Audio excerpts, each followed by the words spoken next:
Welcome, welcome, welcome. This is the I Don't Belong Here show, and I am your host, Samantha Beningo. I am a behavioral scientist, a career psychotherapist, a sixth year PhD candidate in clinical psychology, a master's level psychologist and counselor, and I am here breaking down the P Diddy case.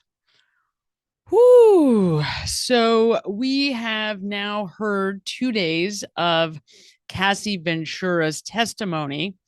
And I wanted to discuss a few elements of this case because what I am hearing, some of the background noise online, on Twitter or X, people talking about how, well, is it really a crime? I mean, I know there's that video, he beat this woman, but is that a crime? Should he go to jail for the rest of his life for that?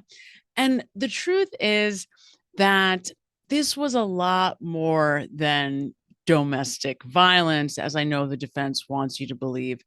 There is a huge psychological component to what was going on here. And for Diddy, that's what this was all about. So I think it is important to just discuss the sort of psychological composition of P. Diddy and of Cassie Ventura. Because if you're going to make a determination or an evaluation about whether or not this man is guilty of a crime, you want to get your story straight. You want to have a clear understanding of what was actually going on. And that is what we are going to discuss now.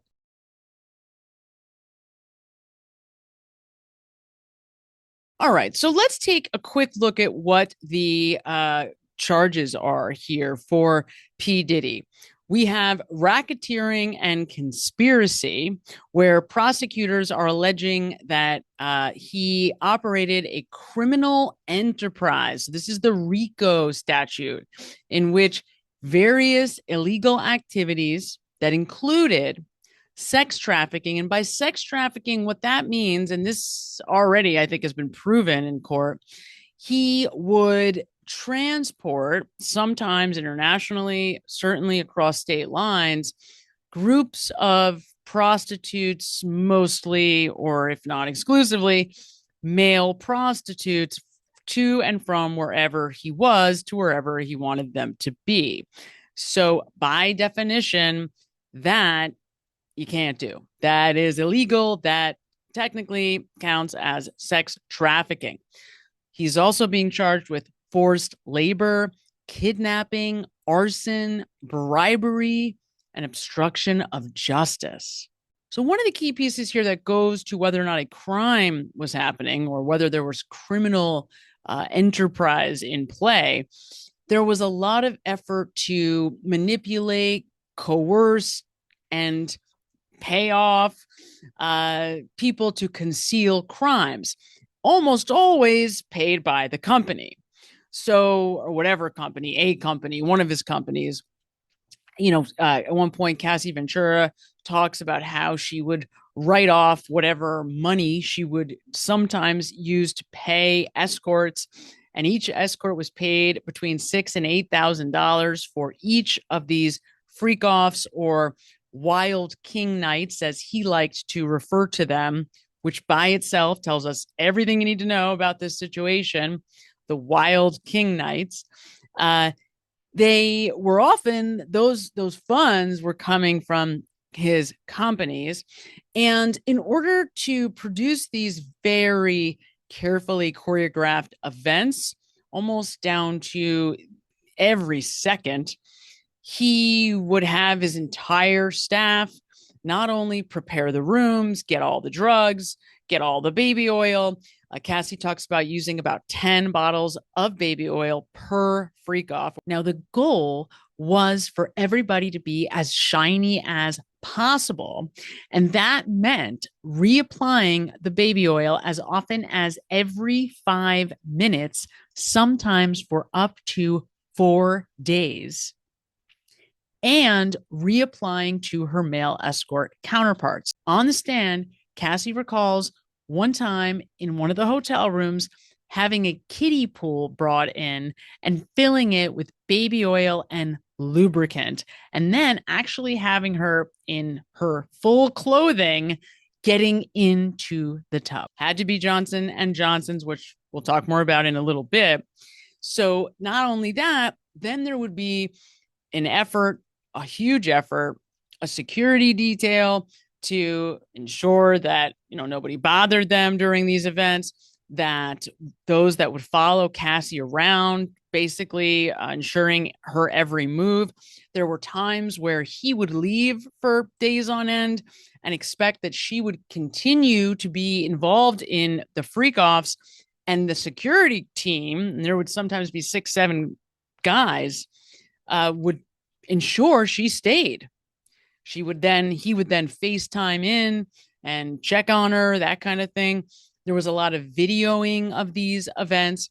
So the racketeering and conspiracy speaks to the fact that there was all of these people working for Combs to ensure that these events happened. These prostitutes, sex workers were being transported all over the place. And just in the last few days, Cassie Ventura names 25 male prostitutes from these different agencies.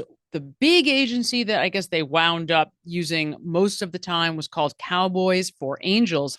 But he would also have her just hire escorts from Craigslist or from Backpages. Mostly he liked Black men with very large penises. And initially, he would be the one to find the men, set it all up, pay the escorts. But eventually, remember, they were together for 11 years.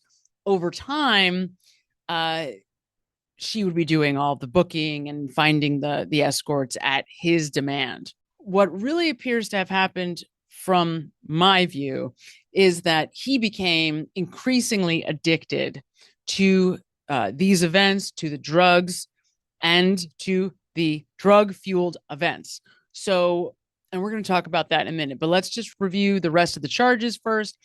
Number 2, he's being charged with sex trafficking by force, fraud, or coercion. So that's an interesting one. And in terms of force and coercion, he would often hold things over people's heads. He would record these events largely to be able to blackmail people, to say, well, if you say anything, I will release these videos to the public. I'll ruin your life, basically. He would also obviously use money to coerce and to manipulate. And mostly, I mean, if we're just looking at Cassie Ventura and what this poor woman went through, oh my God, it's hard to even imagine. Over the time they were together, she recorded and wrote hundreds of songs, and none of which ended up being released, because that's the way that he maintained power and control over her. So now you also have charges because he was her employer. Not only was he paying her rent, giving her all of her money, she relied on him for everything. One of the names that he liked to be called was Pop Pop. That was actually the name that Cassie had used for her grandfather, which gives you another indication of what the power differential here was like. So finally, the third charge is the transportation to engage in prostitution. That's the one that I believe has largely been proven. The charge relates to, obviously, him transporting individuals across state lines to engage in prostitution. This is a violation of, I guess, the Federal Mann Act, which says that you just can't transport sex workers across state lines. So these are the crimes. If he is found guilty, it's a minimum of 15 years in prison. So this is this man's life and future. So let's talk a little bit about the personality of P. Diddy and the dynamic between him and Cassie Ventura. Now, she is the star witness in this case. There are 2 women who are going to be the star witnesses, but as the most well recognizable, most recognizable witness. She's also 9 months pregnant, which is quite the spectacle as you listen to this younger, beautiful looking woman with a giant pregnant belly talking about being urinated on by multiple prostitutes. It's a pretty hellacious sight. And the jury apparently are having very noticeable reactions to these allegations. She apparently comes across as incredibly credible, very emotional at appropriate times. She's very soft spoken, kind of meek almost, is the way that she's being described. And all of that makes sense and speaks to why she would have been the perfect person for P. Diddy. Let's take a moment to talk about the term narcissism. Now, when a term from psychology becomes popular or is adopted by pop culture, pop psychology, it can often be misunderstood. So the term narcissism is something that people will use in regular conversation to mean selfish, to mean self-centered, to mean just somebody being a jerk. But that is really not what we're talking about here. P. Diddy is, by every measure, what appears to be a textbook narcissist. And that makes sense because if you think about the level of success that he's achieved, you kind of have to be a narcissist. I mean, he did everything he could to get himself out of extreme poverty and had to be strong, tough, self-sufficient, never take no for an answer. And you can imagine that when somebody comes from that kind of poverty, escaping those kinds of odds, as they become more and more successful, you can see how their ego would become inflated, increasingly inflated. That kind of wealth, that kind of success, where he's this incredibly influential figure in music and in music history. So I am somebody who really understands who P. Diddy was because you could argue that my generation was among the first to see rap music go from the Sugar Hill Gang to, Eric B and Rakim to like Tone Loc and DJ Jazzy Jeff to eventually becoming Dr. Dre and the Chronic, and then of course Biggie Smalls and Tupac. And at that point, all there was in the world was Bad Boy and Death Row Records, who are apparently still at war with each other based on some of the testimony that came out yesterday from Cassie Ventura, which we'll get to in just a bit. So you have to understand this man's position in hip hop, in rap, in music. He is a god of sorts in that world. There's no question. And then not only that, he took his brand and exploded it into all of these other businesses, other enterprises, to the point where it just seemed like this man would not fail, could not fail, into billion-dollar empires, right? So again, to have that kind of success, you kind of have to be a little narcissistic, a little unrelenting, and each level of success that you achieve inflates your sense of self. The problem is that when somebody's sense of self, anybody's sense of self-worth, is contingent, is dependent upon the external validation of others, whether that's financial validation, literal validation, people telling you how great and wonderful you are, people doing what you want, controlling a business empire, any level of external validation that somebody needs to inflate their sense of value in the world is going to create problems, because what it does on one level, so on the surface, it appears that you have this incredible, grandiose ego, which you need because you got to continue to achieve at the highest levels possible, right? So, but underneath that is such a frail and fragile ego, because without all of that constant adoration, there is nothing. There's no internal value. Everything becomes about manipulating the world outside to change how you feel on the inside. There was an incredible amount of almost constant drug use.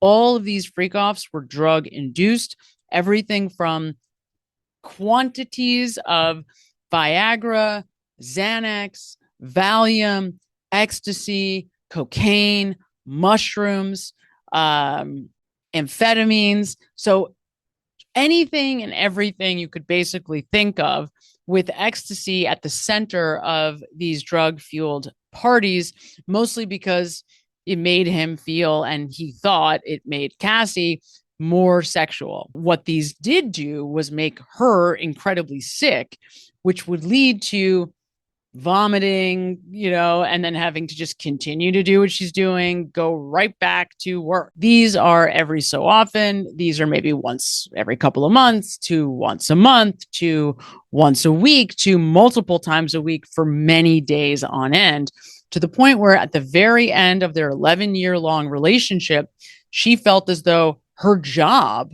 was to perform in these freak offs for multiple days every week. So her entire life became participating in these events, recovering from these events, scheduling these events, and then going right back into performing in these events. She also made the point to say these events were not about her. They weren't about her in the sense that she wasn't the one being pleasured.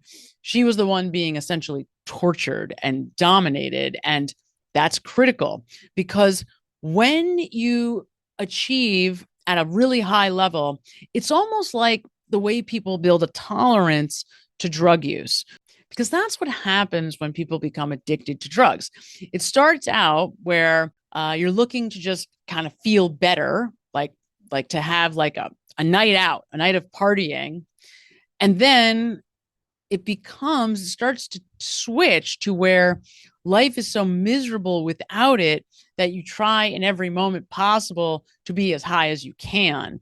And that requires upping the ante quite a bit, right? At each stage that this escalates. Like, I would never have done that sober. And that leads to the need for more drugs, which is like the fuel that accelerates addiction to drugs and alcohol. For P. Diddy, he's just purely seeking to get higher and higher and higher. And one of the things that he's getting off on most, in addition to taking drugs and alcohol, is power and control. Imagine that you have a staff of like 40 people at any given moment who are there to give you, whose only job it is to give you what you want or need in every moment, right? You could imagine that you would start to feel empowered by watching people, cower, drop everything at a dime to go get you what you want. And that's exactly what's happening here.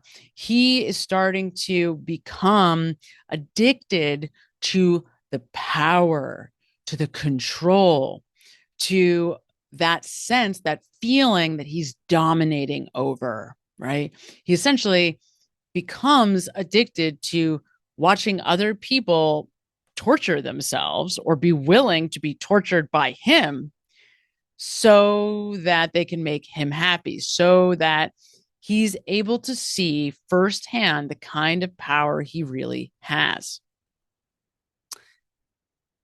There's a moment in Cassie's testimony where she talks about him finding out that Suge Knight, the Death Row Records mogul, New video shows Tupac Shakur and Marion Suge Knight leaving the MGM Grand after a fight involving a rival gang. The video, part of evidence shown to a Las Vegas grand jury, leading the panel to indict Dwayne Keefe D. Davis in Shakur's murder. The grainy video from a surveillance camera showing Shakur and Knight in the front of the entourage from Death Row Records. Just before, the two groups fought here by a bank of elevators. The fight over a chain like this, a necklace Knight gave members of his group for Christmas. Death Row Records spelled out in jewels. It's an investigation Metro Police worked on for 27 years. Prosecutors say some photos were on Polaroid, others on film. Photos like these of the BMW Tupac was riding in with Knight. Images shown to a grand jury include the car riddled with bullet holes. Prosecutors also showing where Shakur was sitting in the passenger seat in a photo of a car door with a hole through it. Other photos include the shooting scene at Flamingo and Koval, with cones representing where responding officers found shell casings. Prosecutors also showed the grand jury videos of Davis talking about the shooting, as well as several graphic photos from Shakur's autopsy. Suge Knight has always been, in pop culture, considered the rival of P. Diddy. Yeah.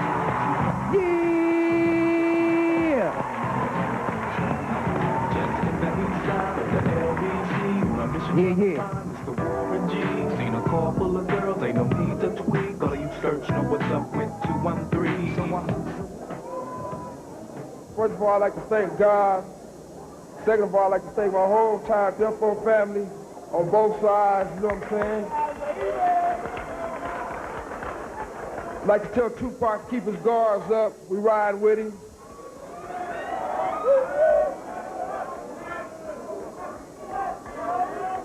And one other thing I'd like to say, any artists out there want to be an artist and want to stay a star and don't want to have to worry about the executive producer trying to be all in the videos, all on the record, dancing, come to Death Row.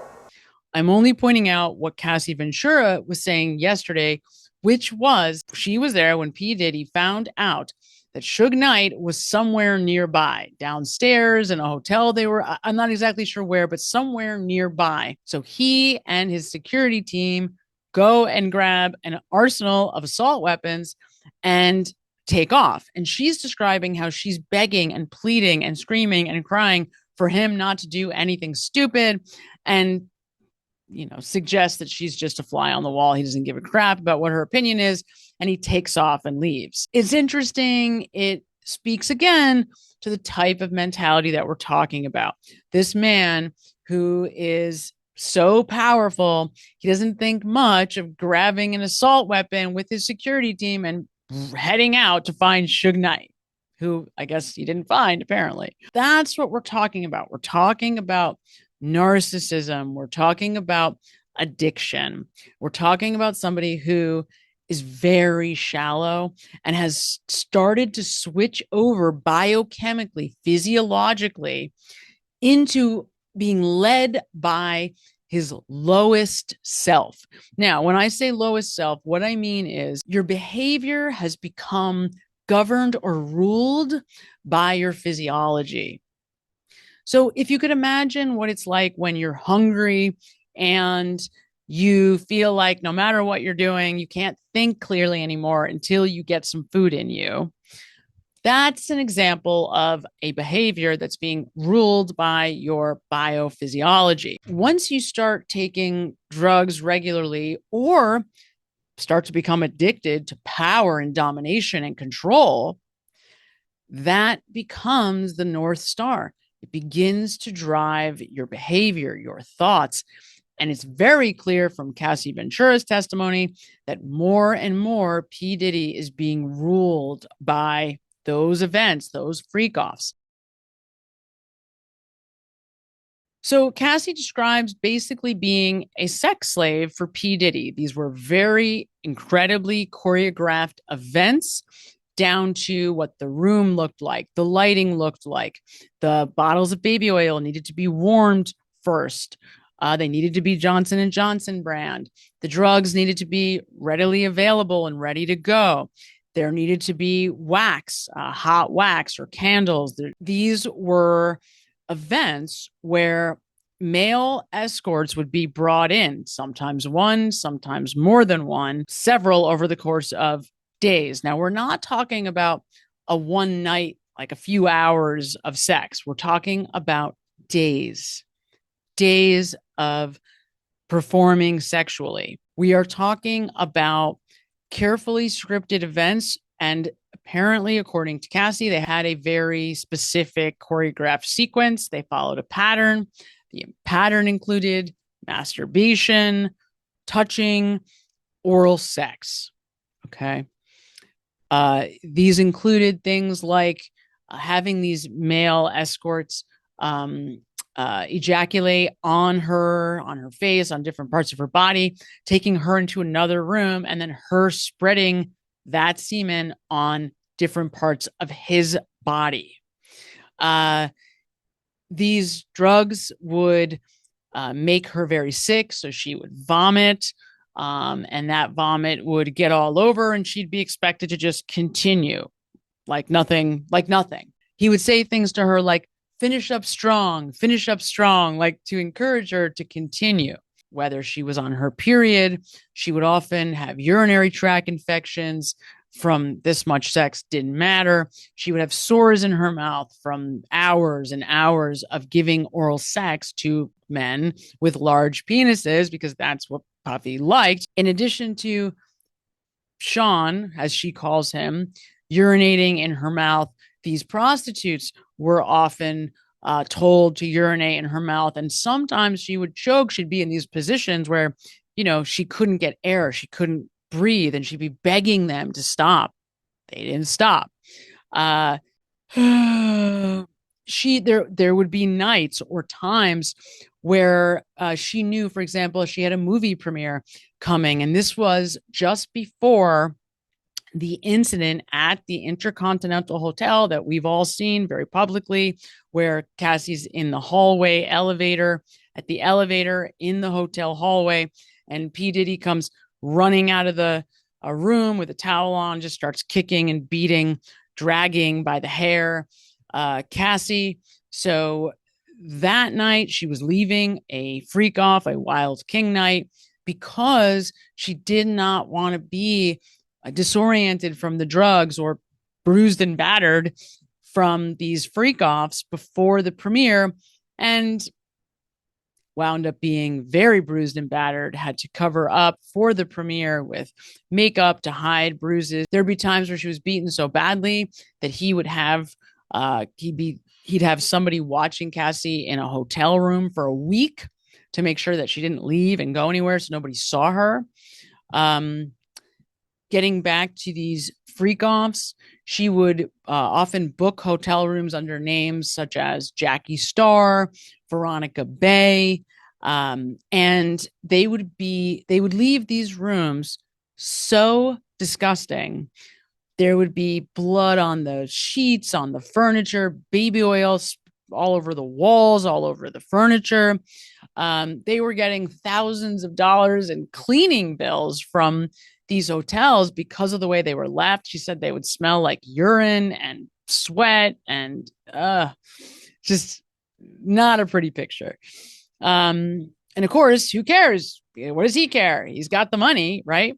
And these men, these prostitutes, would be flown in no matter where they were. So there was no escaping for Cassie. And the way that she describes it, you know, by the end of it, that was her whole life. That was what she was. She was a beaten down prostitute whose only job was to perform sexually in these events. Now, you might be thinking, well, yeah, but she was there by free will. She didn't want to leave. She could have left at any time. And while that's true, I want to also go back to that for a moment. How does this happen? So you have to keep in mind something critical. Think back to when you were 19 years old. Where were you at 19? What were you doing at 19 years old? When Cassie met P. Diddy, She was 19 and, according to her testimony, had never even given oral sex, had never had a real sexual relationship. P. Diddy was a 37-year-old man, icon, mogul, who is now showing interest in her, not only romantically, but in her career. And what does this young 19-year-old want more than anything in the whole world? To be a star, to be Beyonce. At that point, she'd already had one hit track, and she signed to a 10-album contract with P. Diddy, which, when you look back on that now, was really probably all along an effort to secure her career, to keep her from leaving him. P. Diddy is a very vain and superficial person.